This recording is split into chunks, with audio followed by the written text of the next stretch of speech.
Saudi Arabia just joined the Axis powers, but let's go back a few years in time.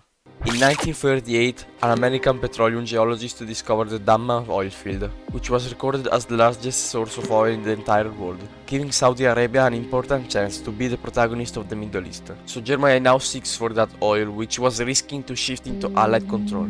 So after the capitulation of France in May 1940, Germany shifts its focus into the Mediterranean and the Middle East to secure oil production in Italy controlling Africa.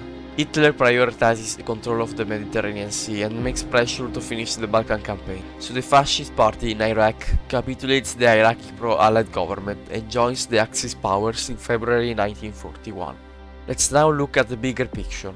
Prioritizing the oil industry means that the Saudi government has to join the Axis in order to ensure the export of petroleum. So Germany signs a pact with Saudi Arabian King Abdulaziz bin Abdul Rahman Al Saud, promising to finance the oil industry, cut off dependency from the Arab economy, improve stability of the nation, and expand its borders to unite the Arabian Peninsula. So Saudi Arabia aligns itself with Germany. Iraq, with the support of Germany, quickly occupies and annexes British Kuwait. Saudi Arabia begins its aggression by occupying the state of North Yemen, which gets outnumbered by the Saudi army before the Allies could help. In the meantime, British colony of Transjordan, surrounded by Axis powers, gets attacked in the first attempt on occupying the region. The goal is to cut off British access to the Suez Canal and take down Egypt on two fronts. While the British try to move troops to the second front, the Axis starts a full-scale invasion of the region with help of French Syria and Iraq, occupying Transjordan, while the Italians under the command of General Erwin Rommel push back the British to El Alamein. The Germans break through the Sinai Peninsula, but the British hold their position. The expansion policy continues for Saudi Arabia, which annexes Qatar, Bahrain and part of Transjordan, alongside Iraq. Cyprus gets blockaded and occupied by Italian and German forces, while British Malta resists the attempts of the invasion.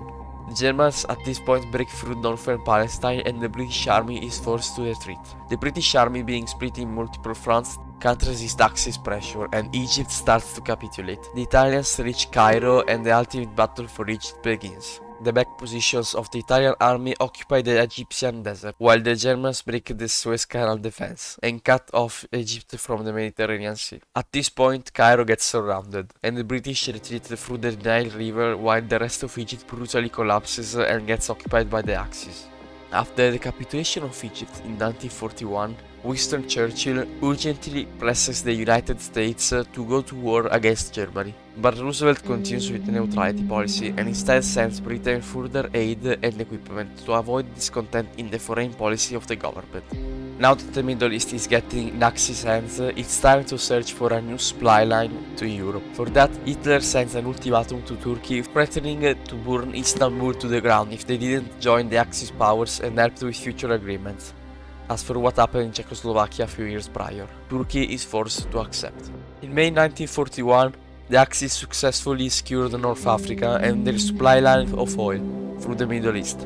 Preparations are ready for the original plans of the Nazis. So on the 15th of May, Operation Barbarossa officially begins. Germany attacks the Soviet Union, while Hungary and Romania reach out immediately after. Turkey joins by assaulting the Caucasus, and Iraq invades Iran, putting on travel for a supply line of the Allies with the Soviet Union. The Axis forces advance fast into Soviet lands, reaching Crimea and occupying the Baltics, Belarus and part of Ukraine. While the Italians push further into Africa, Iran is cut off from the Caucasus, and the Germans are at the gates of Moscow. The Italian army is now operating with German technology, and with help of German officials, a huge operation is being involved into cutting off the British Empire from the Red Sea. So the invasion of Sudan is in full operation. They managed to successfully occupy northern Sudan, while the German army marches victorious in Moscow, and the Caucasus gets occupied. The capital of the Soviet Union gets moved to Quibesh. Egypt becomes a puppet state while the Caucasus completely capitulates and new Nazi provinces are created into the Soviet Union. By this time, German submarine warfare is getting heavier as time passes, and the American Congress decides that the best course to end German aggression is to declare war on the Third Reich, opening full war between the two countries. In November, the Allies begin to recover territory in the sub-Saharan desert and Sudan. In the meantime, the Germans get to the capital of Iran, Tehran, and Saudi Arabia loses battles in the desert against the British army. Iran capitulates and a coup d'etat happens in the Afghani government, making Afghanistan join the Axis. The Germans push even further into the USSR, almost reaching its new capital city. The Allies begin to invade Axis puppet Iran, creating a supply line and cutting off Afghanistan, which follows too. The pro-Allied government of Iran in exile joins the Allied powers, while the British get a bit of coastline into the Red Sea. The Germans almost get to Kubishaf, but their supply line is getting weaker and the Soviets are finally able to push them back. The Allies continue to expand in Iran and American troops land on the coast of West Africa in Morocco and Algeria. Saudi Arabia and the Axis get huge defeats on the Eastern Front while being pushed back into Africa.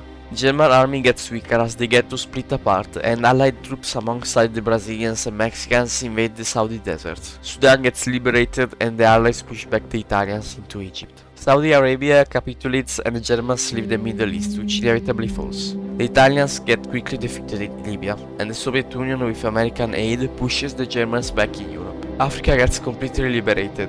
The Allies invade Turkey and land in France and Sicily. The Italian government signs an armistice with the Allies and Italy surrenders. Turkey meets the same fate some days later, and the Germans occupy Istanbul while France is being liberated. The Red Army crosses German borders, while the Allies occupy their island and northern Italy. The Allies land in Greece and Yugoslav partisans liberate the country. Berlin gets occupied by the Western powers, while Bulgaria surrenders as the last entity of the Axis, ending the war.